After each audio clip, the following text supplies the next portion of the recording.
You think you're broke because life is unfair, because you weren't given the same chances, because the system is rigged against you. And yes, it is rigged.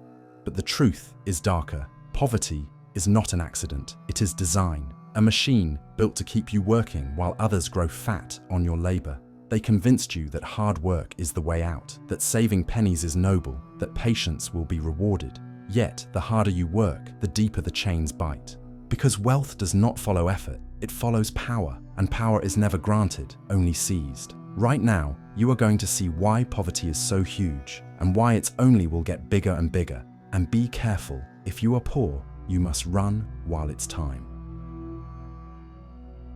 In the world of money, most people destroy themselves not by lack of effort, but by lack of control over their tongue. They speak too much. They reveal their goals, their fears, their debts, their desires. They broadcast their desperation in every conversation, every negotiation, every purchase. And the wealthy, the predators of this game, listen, they wait.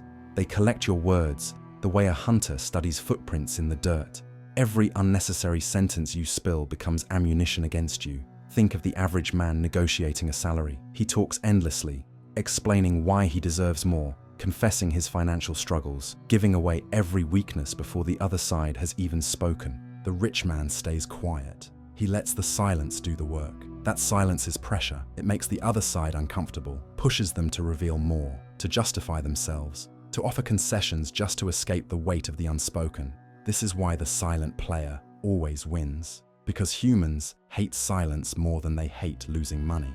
Machiavelli himself observed that appearances matter more than reality, and silence allows you to control your appearance. When you don't speak, no one knows your true limits. No one knows how desperate you are, how much you'll accept, how badly you need the deal. To them, you look unshakable, even when inside you are trembling. Silence gives you the mask of power, and in the marketplace, power is currency.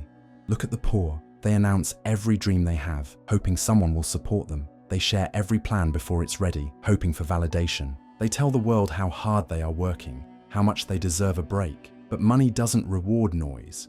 It rewards leverage, and leverage comes from what you don't reveal. A single careless word can collapse a business deal, ruin an investment, or expose your vulnerabilities to someone who only needed a small crack to exploit you.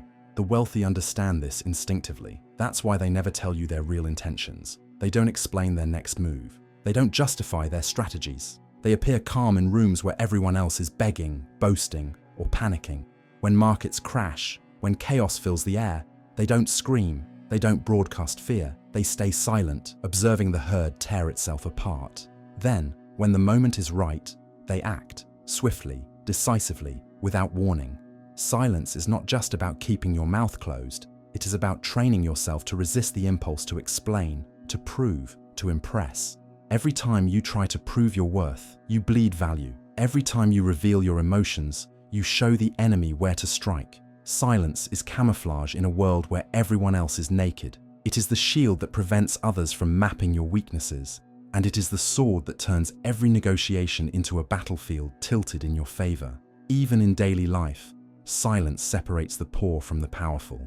The poor argue with their families about money, confessing every insecurity, broadcasting every shortfall. They let their children, their friends, even strangers know their exact position. The wealthy maintain mystery. No one knows exactly how much they have, what they are planning, or where they are moving their resources.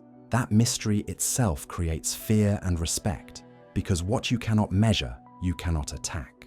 Silence in the pursuit of wealth is the art of making others overexpose themselves while you remain unreadable. It is the discipline of letting people talk themselves into revealing their price, their limits, their desperation. And when they finally collapse under the weight of their own words, you strike, not with more talk, but with action. Deals close, assets are acquired, wealth shifts hands, all because you said nothing while others spoke too much. Poverty talks, wealth listens. Poverty explains, wealth observes. Poverty shows desperation, wealth shows nothing. If you wish to escape the trap of being broke, begin here. Learn to sit in silence when others beg for attention. Learn to observe without reacting. Learn to wait while others choke on their own noise. For in money, as in power, the one who speaks least always earns most. Most people see poverty as punishment. a cruel injustice that crushes dreams and suffocates life. And while it is true that poverty is merciless, it is also true that it can be transformed into something else entirely, a crucible, a forge where weakness burns away and resilience is hammered into steel. Poverty either breaks you into dust or it hardens you into someone society can no longer predict or control. The poor man who only suffers sees poverty as a life sentence. He drowns in bills, in endless labor, in the constant noise of scarcity. He reacts to every expense like a soldier under fire, desperate and panicked, unable to think beyond tomorrow. This is how the system keeps him trapped, by making him too busy surviving to ever plan an escape. And yet, some few rise from the same conditions with a new kind of clarity.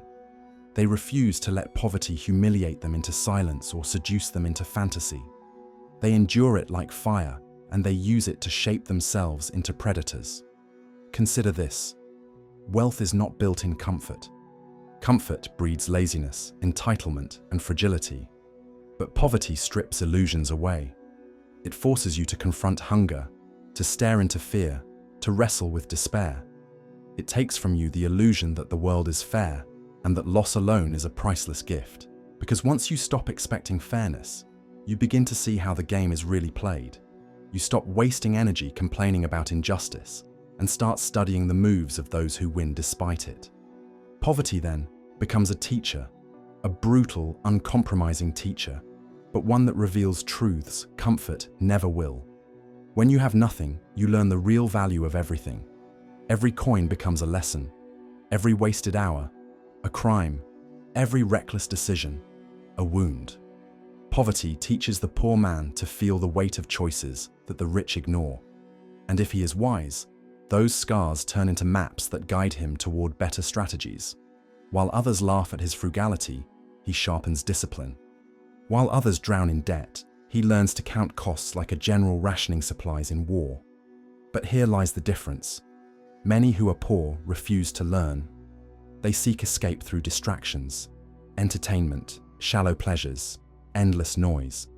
They numb themselves to their condition, and in doing so, they lose the very lessons that could free them. They trade clarity for comfort, ignoring the fact that comfort is what chains them to poverty in the first place. The crucible does not work for those who run from the fire. It only forges those who walk through it. Machiavelli warned that hardship reveals the true nature of men. In times of plenty, everyone pretends to be virtuous. In times of scarcity, truth emerges. Poverty is that scarcity.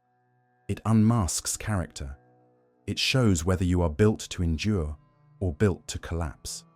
The world may mock the man who studies while broke, who saves pennies while others spend, who works in silence while others chase applause. But that man is forging something priceless: independence. Understand this: poverty will either make you invisible or invincible. Invisible if you let it silence you in shame, keep you dependent, reactive, and predictable. Invincible if you use it as training, a harsh discipline that makes you sharper, colder, and immune to the illusions that trap the masses. The hunger you feel today, the humiliation, the long nights of sacrifice, those are not curses if you choose to endure them with clarity. They are the fire that can strip away weakness and make you dangerous. Most people will never see it this way. They will remain victims of poverty, begging for fairness in a world that has none. But you don't have to. You can use poverty as your crucible, letting it carve discipline into your bones, strategy into your mind, and resilience into your soul. Then, when wealth finally comes, you will not waste it like the children of comfort. You will guard it. You will multiply it. You will wield it as a weapon. Poverty is not just suffering, it is preparation. And those who endure it with eyes open become the most ruthless, the most focused, the most unstoppable players in the money game. The poor man says yes to everything. He says yes to bad jobs because he's afraid of having nothing. He says yes to toxic friendships because he's afraid of being alone. He says yes to every expense, every distraction, every invitation to waste time and money because he fears missing out more than he fears staying broke. And that is why he remains where he is, drained, unfocused, and enslaved to choices he never had the courage to refuse. The rich, on the other hand, are ruthless with their yes. They know that every yes is an investment of time, money, or energy that can never be reclaimed. They understand that mediocre allies drain more than open enemies, and that a single foolish partnership can cost years of progress. So they practice the most Machiavellian of disciplines, selectivity. They choose with precision, and they reject without guilt. Think of wealth not as a pile of gold, but as a fortress. Every time you open the gates to just anyone, whether it's a deal, a relationship, or a habit, you weaken the walls. The poor man lets anyone in, thinking kindness or loyalty will reward him. The wealthy man guards access like a general guards supply lines. He doesn't waste his attention on the unworthy, because attention is currency, and the man who spends it carelessly will always be robbed. Selectivity also applies to opportunities. The broke mind believes every opportunity must be chased, no matter how small, no matter how uncertain. He runs from scheme to scheme, trend to trend, always chasing, never building. The wealthy mind understands that saying yes to everything dilutes power. He would rather pursue one calculated opportunity with ruthless focus than scatter his energy across 100 half chances. By doing less, he gains more. Machiavelli warned rulers that allies who are weak or unreliable are often more dangerous than enemies, because they collapse when needed most. The same is true in the pursuit of money. Surround yourself with people who drain you, who distract you, who lack vision, and you will collapse with them. But choose carefully. Build alliances with those who are disciplined, strategic, and relentless, and your position becomes unshakable. Wealth grows, not in the noise of many, but in the silence of a few. Selectivity even shapes spending. The poor man spends to impress. He buys every new toy, every new outfit, every empty symbol of wealth, saying yes to the illusion of success while staying chained to debt. The wealthy man spends strategically. He doesn't ask, "Can I afford this?" He asks, "Does this serve the mission?" If the answer is no, he walks away, no matter how tempting the purchase might be. This cold discipline is what keeps him free. And perhaps the most important form of selectivity is with time. The poor waste time because they think it is endless. They scroll, they gossip, they consume distractions as if tomorrow is guaranteed. The rich know time is the most precious currency. They guard it with ferocity. Every hour wasted is wealth lost forever. Every yes to triviality is a no to empire. Understand this: your poverty is not only the result of what you lacked, but also the result of what you allowed. The jobs you accepted that wasted your skills, the people you kept who poisoned your focus, the purchases you made to impress those who didn't care. Poverty thrives on the absence of boundaries. Wealth begins with the courage to draw them. To escape poverty, you must learn the art of saying no. No to cheap comforts. No to false friends. No to pointless distractions. Every no is a blade cutting away what weakens you. Every no strengthens the fortress of your future wealth. Selectivity is not cruelty. It is survival. It is the difference between a man drained by obligations and a man who commands his destiny. The poor are enslaved by their endless yes. The rich are liberated by their ruthless no. The poor crave recognition. They announce every small victory, show every purchase, post every moment of hustle on display for the world to applaud. They confuse exposure with power, thinking that if everyone sees how hard they work, wealth will naturally follow. But money doesn't flow to the loud. It flows to the strategic. And the strategic understand that power grows in the shadows, not in the spotlight. The wealthy know the value of scarcity. They don't reveal every move. They don't announce every investment. They don't explain every plan. Their silence creates an aura of mystery, People speculate, wonder, and even fear what they might be building. That uncertainty is leverage. It gives them the upper hand because what is unknown is always more intimidating than what is visible. Machiavelli himself warned that rulers must appear virtuous, but never reveal their true intentions. Wealth follows the same law. What remains hidden gains value. Look at how markets react. A rumor about a billionaire's next move can shake entire industries, not because of what is known, but because of what is unknown. Scarcity of information multiplies influence. Contrast this with the broke man who tells everyone his next project, his next purchase, his next dream. By the time he begins, he has already given away his advantage. His enemies prepare, his rivals adapt, and his supposed friends mock or sabotage him. He has nothing left but noise. Scarcity also applies to presence. The man who is always available, always answering, always present, is easily dismissed. He cheapens his own value by flooding the market with himself. The wealthy limit access. They are hard to reach, difficult to read, selective with their time. And because they are rare, they are respected. Scarcity of presence creates demand. Just as a diamond is valued not because it is useful, but because it is rare, so too is the disciplined man who is not constantly on display. Anonymity is equally powerful. The poor live to be noticed. The rich live to be effective. The man who moves without broadcasting avoids enemies before they form, jealousy before it spreads, and sabotage before it begins. Anonymity is camouflage in a world where everyone else exposes themselves for attention. While the herd posts every detail of their lives, the strategist disappears into silence, building wealth quietly until one day he emerges too strong to ignore. This principle extends even to lifestyle. The poor buy luxury to show status, bleeding wealth in the process. The rich often appear modest, driving ordinary cars, living in houses far below what they can afford. This is not humility, it is strategy. By hiding their true position, they avoid unnecessary enemies and keep their options open. What the world does not see, it cannot attack. Scarcity also sharpens negotiation. The poor beg for opportunities, sending desperate signals that lower their value. The wealthy withhold. They don't rush to accept offers.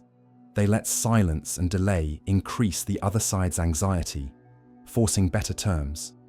In money, as in power, the one who appears least available always dictates the terms. Understand this. Exposure is poverty. Scarcity is wealth. The man who floods the world with noise becomes disposable, predictable, forgettable. The man who controls access, who hides his moves, who limits his presence, becomes unforgettable. His absence is noticed more than another man's constant presence. If you want to escape poverty, learn this law. Make yourself scarce. Speak less, reveal less, appear less. Let your absence build anticipation, and let your presence shift the entire room. Wealth does not reward those who are everywhere. It rewards those who are missed when they are gone. Strategic patience. The poor live in urgency. Every paycheck is already spent before it arrives. Every decision is rushed by fear. They lunge at opportunities the way a starving dog lunges at scraps, desperate for immediate relief. This is why they remain trapped. Impatience makes them predictable. They take loans with predatory interest, accept jobs beneath their value, chase every trend that promises quick cash, only to find themselves poorer than before. Poverty feeds on impatience, and impatience feeds poverty in return. The wealthy, in contrast, practice strategic patience. They understand that time itself is a weapon. They don't rush to invest in every shiny opportunity. They don't panic when markets fall or rush when they rise. Instead, they wait, studying, calculating, preparing. Like predators in tall grass, they conserve energy, watching the herd scatter in panic, then striking only when the advantage is absolute. That patience transforms time from an enemy into an ally. Consider how fortunes are made, not by frantic buying and selling, but by waiting for the moment of maximum advantage. The patient investor buys when others are drowning in fear and sells when others are blinded by greed.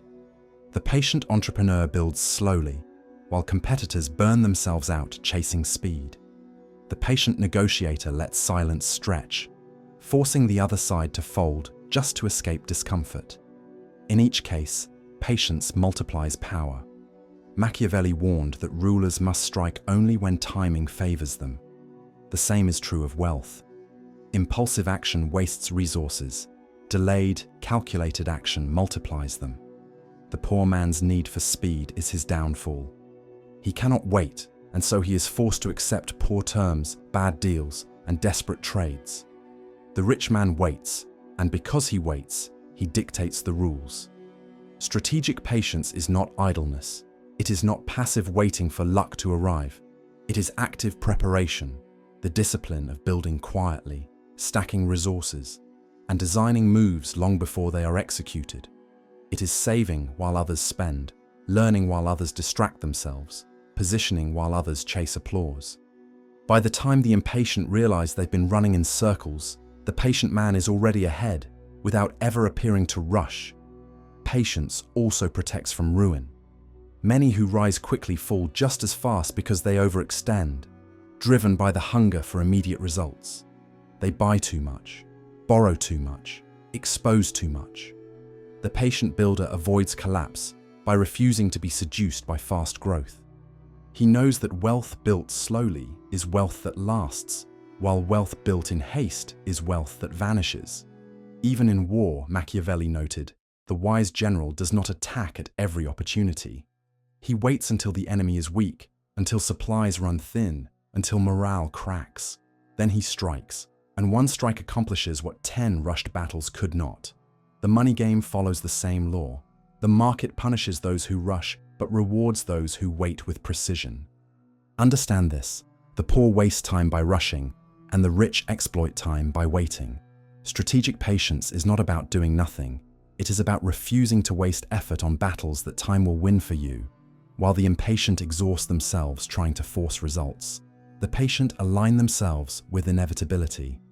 To escape poverty, you must stop racing for crumbs and start waiting for opportunities that can change your life. Build while no one is watching.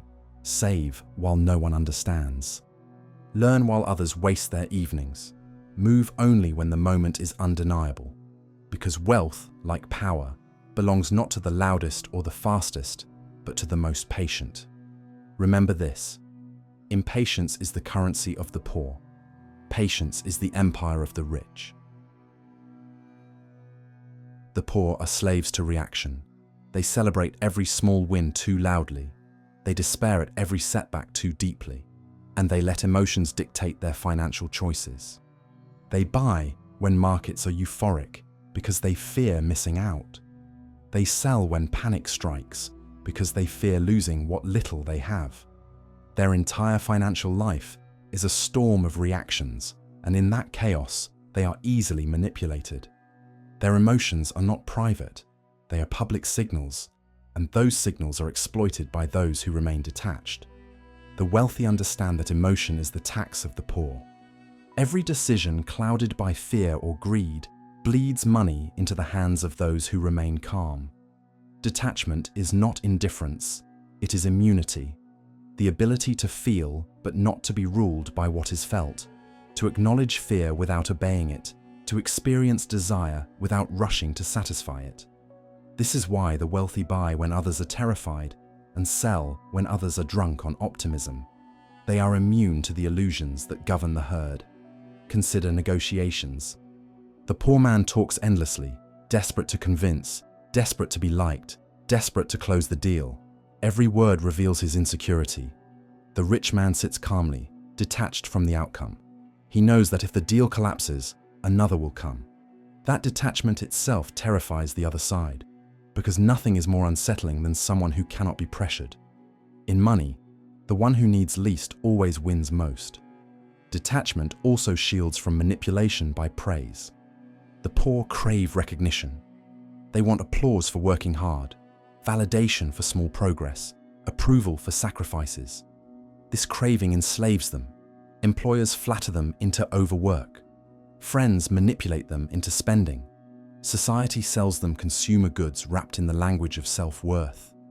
The wealthy, detached from the need for validation, cannot be seduced so easily. They don't buy status, they buy freedom. Machiavelli warned that rulers who live for popularity are weak, for they can be swayed by every shift in public opinion. The same applies to money. If your financial life depends on being liked, admired, or praised, you will forever be controlled. Detachment means your direction is set by strategy, not applause. The rich man doesn't explain himself, doesn't justify his moves, doesn't seek approval. He moves according to plan, not opinion.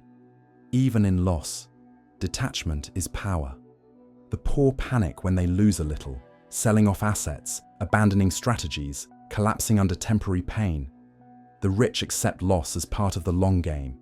They detach from short-term results, focusing instead on the trajectory. That is why they recover while others drown. Immunity to short-term suffering allows them to endure storms that wipe out the impatient. Understand this: detachment is not the absence of feeling, it is the mastery of feeling. To be poor is to be enslaved by every rise and fall, every compliment and insult, every offer and threat. To be rich is to rise above those currents, to observe them without being carried away. If you want to escape poverty, you must kill your addiction to reaction. Stop needing validation for every step. Stop fearing every temporary setback. Stop letting your emotions announce your weakness to the world. Detachment makes you unreadable, and unreadable men are unbreakable.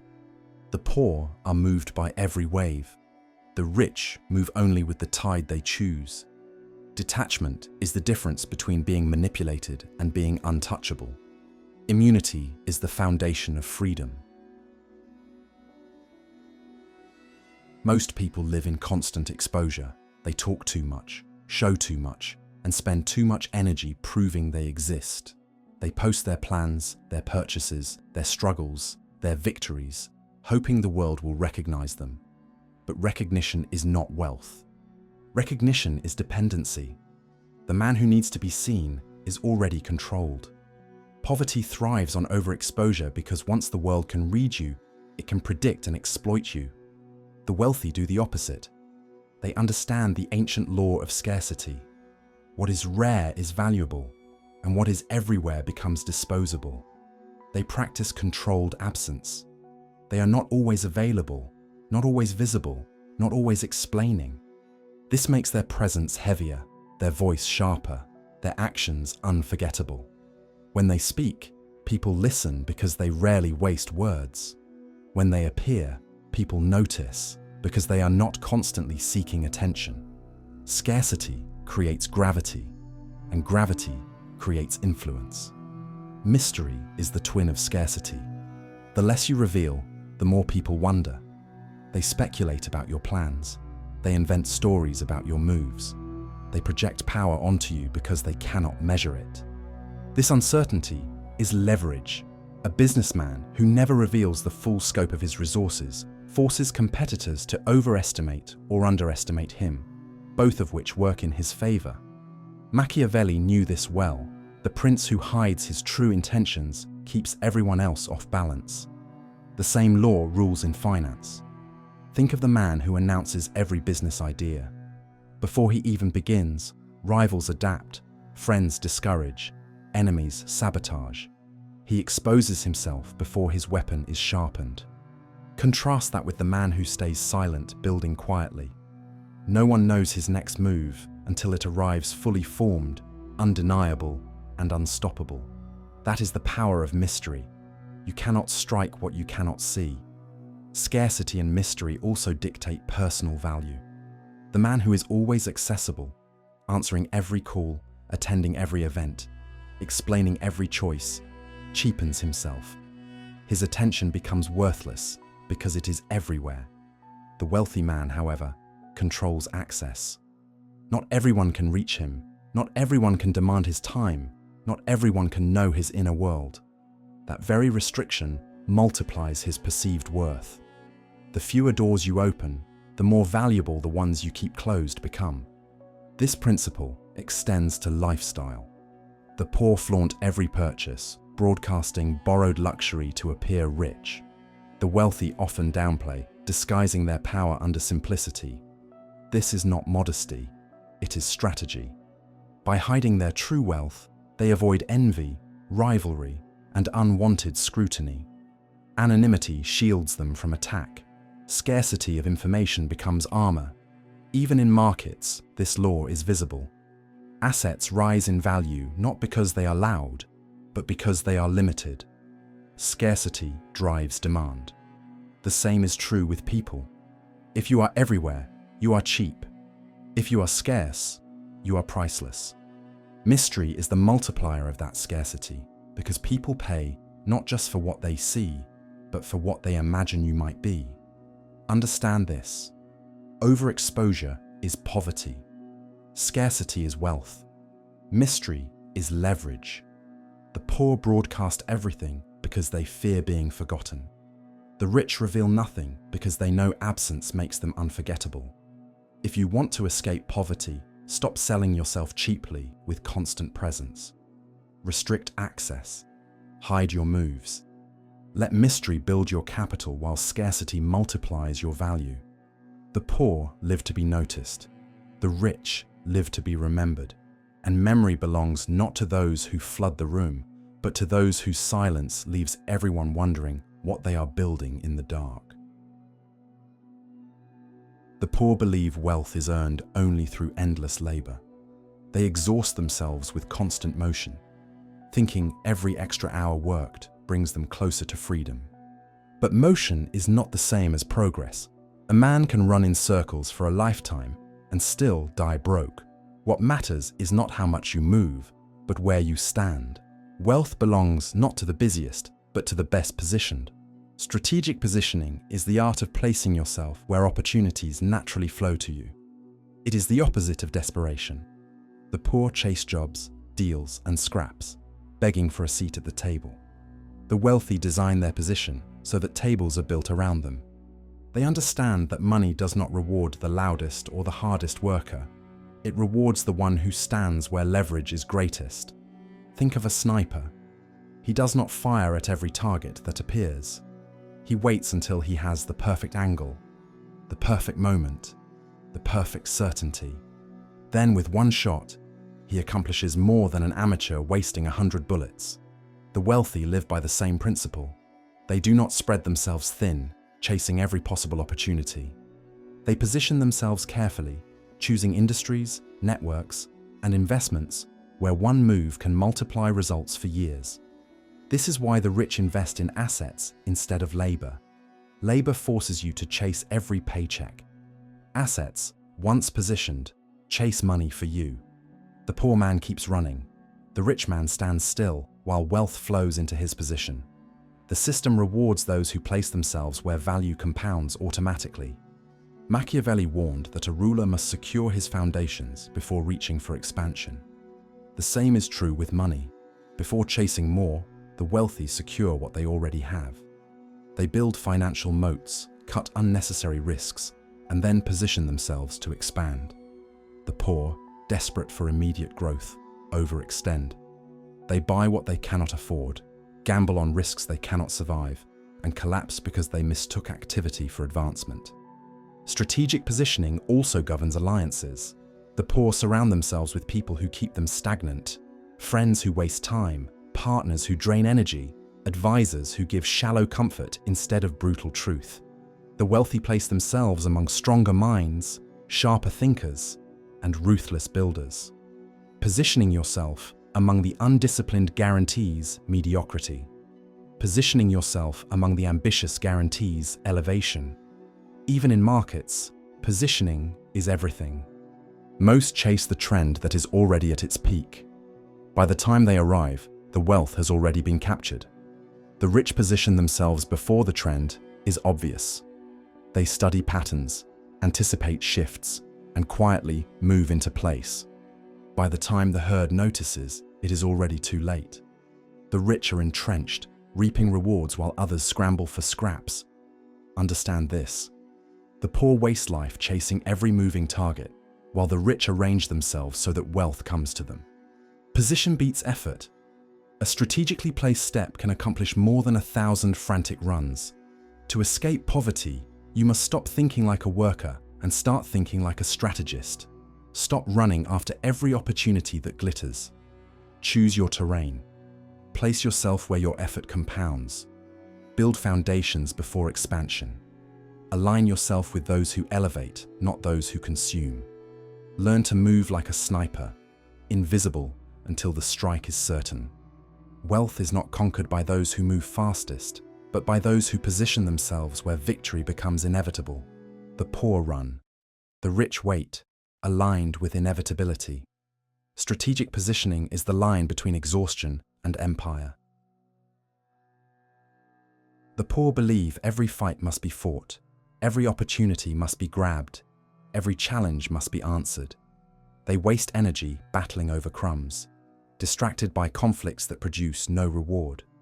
They argue over pride, over petty insults, over scraps of validation, as if victory in meaningless battles will somehow change their fortune.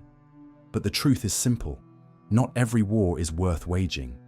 In fact, most are traps designed to drain your strength before the real war even begins. The wealthy understand this instinctively.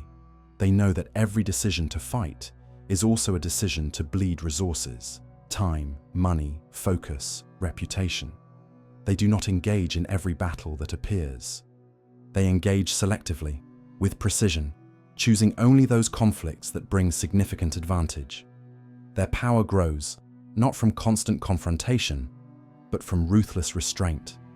Consider money itself. The poor chase every shiny opportunity. Lottery tickets, multi-level schemes, risky bets. They spread their energy across dozens of paths, hoping one will pay off. The result is exhaustion and disappointment. The rich, by contrast, ignore 99 doors to focus on the single one that matters. They know that engaging with everything is suicide. Concentration of force. This is the principle that wins wars and builds fortunes. Machiavelli warned that rulers must avoid fighting wars that drain their state without bringing lasting advantage. The same applies to individuals. Engaging in bad deals, toxic relationships, or pride-driven conflicts is the equivalent of marching into unwinnable battles. The poor, blinded by emotion, fall into these traps constantly. The wealthy refuse. They let others exhaust themselves in meaningless wars while they save their strength for decisive strikes. Selective engagement also applies to time. Every hour spent defending your ego is an hour stolen from building your empire. The poor waste days debating, gossiping, proving themselves right. The wealthy know that silence and withdrawal are often stronger than words. Walking away from a worthless battle is not weakness, it is efficiency. It is choosing to fight only when the reward justifies the sacrifice. Look at negotiations. The poor accept every deal, terrified that rejecting one means losing everything. They compromise their worth for short-term survival. The wealthy reject most offers. They walk away without fear because they know that refusal preserves their leverage. In money, the one who can say no without hesitation is the one who dictates terms. Selectivity transforms no into a weapon sharper than any yes. Even in lifestyle, selective engagement shapes destiny. The poor attend every event, join every conversation, waste money on every invitation to prove they belong. They bleed themselves dry to maintain appearances. The wealthy are invisible until it matters. They do not waste presence where it brings no gain. Their scarcity of engagement makes every appearance carry weight. Understand this: wealth is built not just by what you pursue, but by what you ignore. To engage with everything is to scatter your energy until nothing remains. To engage selectively is to concentrate force so intensely that the outcome is inevitable. If you want to escape poverty, you must stop fighting every battle thrown at you. Ignore the noise, refuse the traps, walk away from the wars that cannot be won. Save your resources for the battles that will define your future. Selective engagement is not cowardice, it is mastery. The poor fight for pride. The rich fight for profit. The poor fight to be seen winning. The rich fight only when victory reshapes the game. To stay broke is to fight endlessly. To become wealthy is to fight rarely, but decisively. There is a point where wealth is no longer about money. At first, you chase it for survival, to escape the fear of bills and hunger. Then you pursue it for comfort, to buy freedom from daily struggles. But if you endure long enough, if you remain disciplined and ruthless through poverty's crucible, scarcity's silence, and the patience of strategy, wealth transforms. It stops being about possessions, and it becomes about design. You stop reacting to the world and start shaping it. The poor never reach this stage. They are forever trapped in reaction, reacting to expenses, reacting to crises, reacting to opportunities too late. Even when they earn more, they spend it instantly, enslaved by the same desperation that haunted them when they were broke. They remain subjects of money, not its masters. The wealthy few who reach the final transformation see money differently. To them, it is no longer a prize, but a tool, a weapon, a lever to bend systems and dictate outcomes. They stop thinking in terms of paychecks or even profits. They think in terms of structures, networks, assets, rules that they control. While the poor are busy surviving inside the game, the rich at this level are redesigning the board itself. Machiavelli understood this principle in politics. True rulers are not the ones obeying the laws, nor even the ones enforcing them, but the ones writing them. In money, the same is true. At the highest level, you stop playing by society's financial rules and begin creating your own. You build businesses that generate cash, whether you are present or not. You establish investments that grow while you sleep. You create systems where others' energy and time flow into your hands automatically. Poverty was once your prison. Now wealth has become your architecture. This transformation is not just external, it is internal. The poor think money will give them confidence, but their insecurity remains no matter how much they earn, because they are still ruled by fear. The wealthy who transform no longer need to prove anything. They do not flaunt, they do not justify, they do not chase applause. They move with a cold calm because their worth is self-authored. Independence is not something they buy, it is something they embody. And at this stage, wealth itself becomes secondary to control. Control over time, control over energy, control over decisions. The final transformation is detachment from dependency of every kind. Not only from poverty, but from the need for approval, the addiction to urgency, the chains of other people's expectations. Money was the means. Sovereignty is the end. Understand this. The goal is not simply to escape poverty, nor to gather riches like trophies. The goal is to reach the level where you no longer wait for opportunity, you create it. Where you no longer ask for permission, you grant it to yourself. Where you no longer play by the rules, you bend the rules around you. This is the transformation the poor will never comprehend, because they are too busy chasing small victories in a game designed to keep them losing. If you survive the crucible, if you master silence, patience, selectivity, and scarcity, you will arrive here. And once you do, you will see what the poor cannot. Money was never the destination. It was only the doorway to becoming untouchable. Remember this, wealth is not the end, sovereignty is. And the final transformation is the moment you stop serving money and make money serve you. You've seen the truth. Poverty is not broken by luck, and wealth is not built by noise. Power comes from silence, patience, selectivity, and the courage to move differently from the herd. Most will stay broke because they refuse the discipline, but you don't have to. Stop chasing crumbs, stop proving yourself, build in silence, move with strategy. Strike only when it matters, and when you rise, they won't see you coming until it's already too late.